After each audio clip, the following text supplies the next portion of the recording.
Do you suffer with pain or stiffness when you go out walking? If you do, you're not alone, and the good news is there's something you can do to fix it. In today's video, I'm going to show you 3 exercises that you can do just before you start walking that will reduce your pain and stiffness and make walking a breeze. My name is Harlow and I'm the Over-Fifties specialist physio here at HT Physio in Farnham. And today I'm going to be showing you 3 exercises to do just before you go out walking, which will improve your mobility and give you less pain.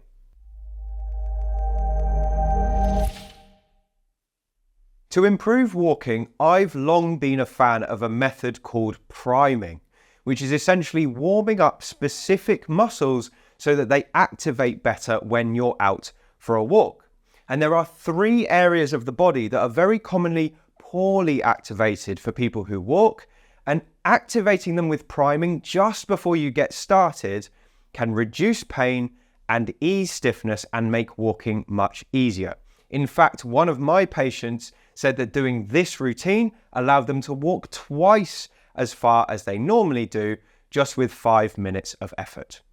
Priming increases your ability to use the target muscles when you go out walking, and we can do all of these exercises in a standing position, but the goal here is to do them as close to starting your walk as possible. The routine takes 5 minutes. Let's have a look at it now. Before I show you it, I just need to let you know these are not going to be suitable for everyone.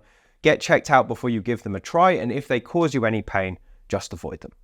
So the first muscle that doesn't always activate very well when we're walking is the tibialis muscle that lives at the front of the shin. And its job is to pull your toes up like this, which makes it very important for walking. Because if you don't have a well-functioning tibialis muscle, you're going to catch your foot on the ground and it can lead to tripping, which is not good at all. Thankfully, if we wake that muscle up, which we can do quite easily, we can prevent that from happening.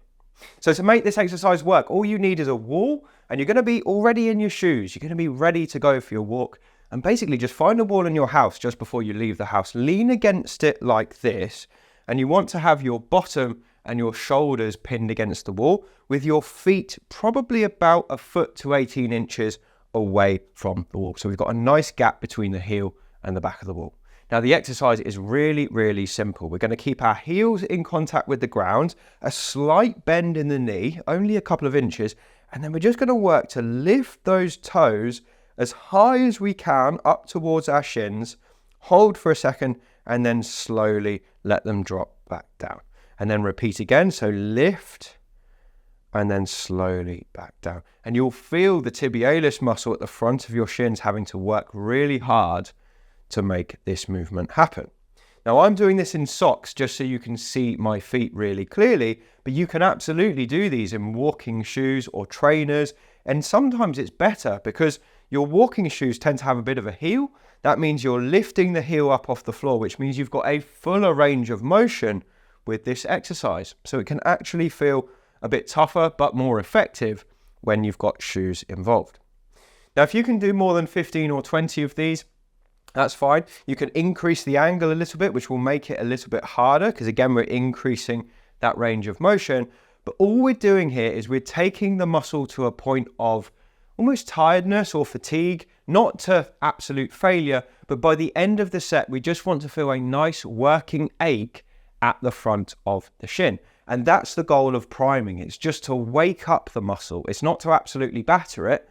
It's just to make it engage. Okay, so after I've done 20 repetitions, I'll start to feel this muscle here. It's almost like it bulges a bit more out of the shin, and that's exactly what we want. So now if I was to go out for a walk, I'd be able to feel my tibialis muscle easier and activate it better, so I'm clearing the ground a lot easier. So once you've done your tib raises, we're going to move on to the next exercise and work a different muscle group. As a side note, if you enjoyed the tib raise exercise, I've got hundreds more exercises just like it in my book, Thriving Beyond 50, the 2024 edition, out now on Amazon. So the next muscle group we're going to work before we start walking is the glutes. And your glutes, namely your gluteus medius and minimus, they live just below your belt line at the back of the hip. And these muscles are very important for walking. They do 2 important jobs. The first job is they control the alignment of your thigh bone.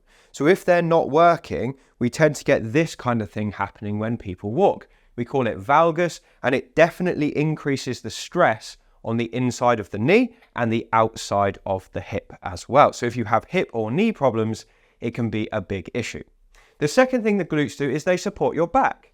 So if you find that you ever get back pain when you've been walking for too long, it could be that your glutes have become weak or they aren't engaging well and your back is trying to pick up the slack. So then the back gets tired because it's doing a job it's not designed to do.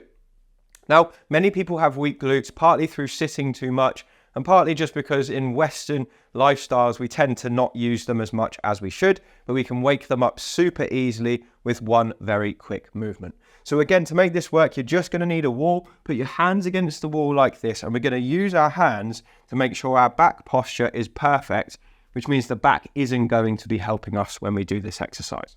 So keep the back up nice and tall. Take all of your weight over onto one leg like this. Keep the other leg nice and free. And then we're just going to take this leg out to the side and slightly behind us without bending our backs at all. And then bring it back in. So again, out to the side and slightly behind, and then come back in. Out to the side and slightly behind. Let's look how much effort I'm putting into keeping my back straight, because it would be really easy for me to go like that, which would give me much more movement, but that's doing nothing at all, okay? The only way we can activate the glutes is by keeping the back out of the equation and isolating those glutes by keeping our posture really, really strict. So the back is staying up, and I can feel this just below that belt line. Okay, that's exactly where I can feel it, and those are my gluteus medius and minimus having to activate to take my leg out to the side. So you're just going to keep going until you get a working ache in this muscle. The number's going to be different for everyone, so just keep doing it until you feel that ache and then move over. So again, same exact setup, hands against the wall, keep your back straight, take all your weight over onto the other leg, and then this leg goes out to the side and slightly behind and back in, out to the side and back in. Now the diagonal movement is happening because that again isolates the glutes better rather than just taking it out to the side, which is a lot easier because we start to get the muscles near the front of the hip helping us. If we go back at the same time, we knock those muscles out entirely, so it's all the glutes. So again, nice and strict, up, out to the side and behind, back in, out to the side and behind, back in, out to the side and behind and back in. And just keep going to the point of fatigue. Once you've done that on both sides, we're going to move on to the last exercise, and then you can head off for your walk. Before we go any further, I just want to tell you about 3-Tip Friday. 3-Tip Friday is my weekly email that I send out to my list, and it features 3 of the most interesting things I've found that week. It could be a health tip, it could be a piece of research I'm reading, or it could be a new tool that I've found to be really useful for helping people get more mobile. It's totally free. I just send it out once a week. There's no annoying promos inside, and you can sign up for it by going down below this video and entering your email in the 3-Tip Friday link. The final exercise we're going to do before you head out for your walk is not really a priming exercise per se. It's more of a dynamic stretch, and it's another hip movement, and this one targets the hip flexors and the glutes as well. Now, for many people, their hip flexors become tight. And research has shown that this is very common in older people. And when your hip flexors get tight, it limits a movement called hip extension, which is where the hip goes out behind you. Now we need hip extension to walk because every time we push off, the leg has to go out behind us. And if the hip flexors are tight, every time we try and push off like this, we get stuck here, which means we have to initiate the step sooner than we should, and we lose a lot of power from our walking. And this can make walking very fatiguing for people. It can make them lose their strength, and it can make them feel like it's much more effortful to just go short distances. Thankfully, the hip flexors can be stretched, and we're going to do it in a dynamic way, which almost combines the 2 different approaches that we've been speaking about, dynamic stretching and priming. So to make this work, again, very simple. Use the wall, put your 2 hands on. The leg that you're going to work is actually going to go out behind you, so into this hip extension position like this. And if you can see my foot here, my toes are just in contact with the floor here. My heel is up and my toes are in contact with the floor. This foot is nice and flat. First thing I'm going to do is keep my back straight and then slightly bend the knees. And the movement is really simple. You're going to imagine you've got a tail and you're just going to squeeze your bum and imagine you're trying to tuck your tail between your legs without moving your knees. So we go from here to here and then back. So here to here. So you can think of it like tail up in the air, tail between the knees. Tail up in the air, tail between the knees. Very, very easy, small movement. But what you'll notice is when you go to tail between the knees, you'll get a stretch down the front of your hip. That's good. That's exactly what we want. We want that kind of mild pulling down the front because it means we're stretching those hip flexors. And you'll also feel these muscles here contract. Again, that's great because we need those to contract when we're out for our walk. Now for this one, I'd recommend doing 20 in a row. So rather than doing it until it gets tired, do 20 because this is more of a stretch and then swap over. So for this one, this leg's going to go out the back, just the toes on the floor. This foot is nice and flat. This one is heel up in the air. Keep your back straight, bend your knees, and we're going to go from tail up in the air to tail between the knees. Tail up in the air to tail between the knees. Tail up in the air to tail between the knees. See how I'm just holding each position for maybe 2 seconds? 1, 2, 1, 2, 1, 2, 1, 2. It's such a subtle movement, but if you're doing it right, you will feel that stretch at the front of the leg every single time you tuck that tail between the knees. And do your 20 on each side. And then congratulations, you've primed everything in your lower limb, ready to walk. So what I would do is go straight out and pay special attention to how much easier you feel on your feet, how much less stiff you are, and how far you can walk. Hope it makes a big difference.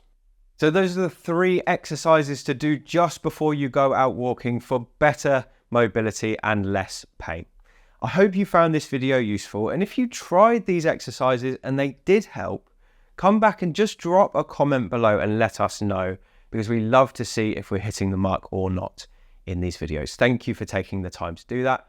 Make sure you've liked the video and subscribed to the channel as well, because then you'll be the first to hear about our new content when it comes out. And if you want to get more from me, the best way to do that is to pick up a copy of my brand new book. It's called Thriving Beyond 50. It's the 2024 edition, out on the 1st of October with Hay House. It's got 450 pages worth of my best health advice, techniques, strategies, exercises, loads of stuff inside. I know you'll absolutely love it if you haven't picked up a copy already. And if you choose to get one, I hope you love it too. If you scroll down below this video, there's a link that will take you to Amazon to place your order. And thank you again for your time. I really appreciate it. And I'll speak to you again on the next video.